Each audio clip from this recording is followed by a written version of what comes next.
Mu lukungaana olutudde ku Farm School e Kalangala, Minisita Kyeyune Haruna Kasolo ategeezezza nti ekiremesezza NRM okubeera obumu z'enjawukana ezifumbekedde mu kibiina nga nabwe kityo bannakalangala basanye okulonda olujegere lw'abakulembeze olunaabatuusa ku birungi. Tetulina muntu atugatta, tetulina muntu atulumirirwa, tetulina muntu asobola kusula ng'alowooza okuyisaamu banne. Okusinziira ku Kasolo, disitulikiti y'e Kalangala esigalidde nnyo emabega olw'abakulembeze abaalondebwa abatabatuukako. Kakyala disantegeezezza enjega eyagwa wano twajogerako n'omukulembeze w'eggwanga n'alagira babadduke newunyiza okulaba nti tebinnamanya kutuuka.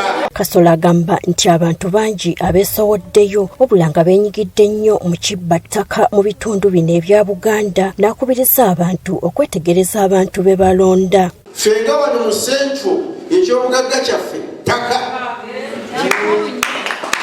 Ekyobugagga kyaffe ki? Ttaka.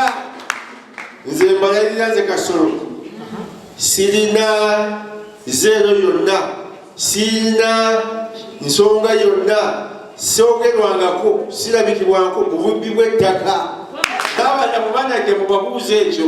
Njagala okutegeeza abantu bano nti abantu bangi abaza okwesimbawo naye abamu babbi ba ttaka. Kaakati gwe tulinamu obwesige.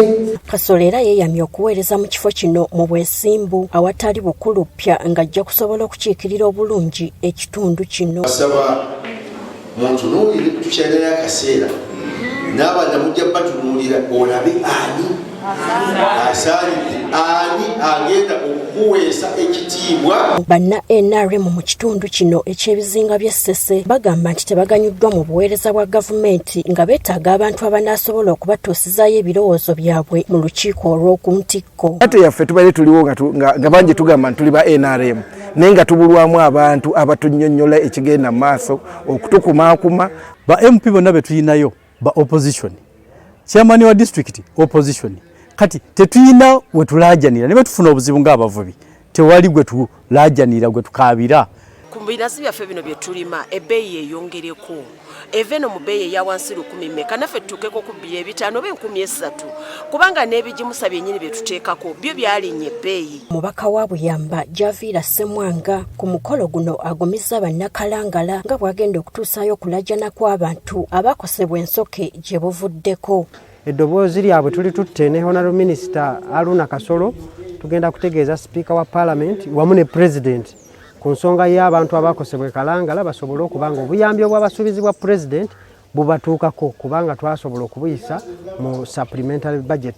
Ono era aleese obukadde 10 obumutikkiddwa Sipiika wa Paalamenti Anita Amongo bwakwasizza banna NRM mu kitundu kino. Bannakibiina ki NRM mu kaseera kano bali mu kutalaga ebitundu eby'enjawulo okulaba nga banoonya obuwagizi obubatuusa ku lukiiko olw'oku ntikko. Gertrude Mutyaba, NTV Akawungeezi.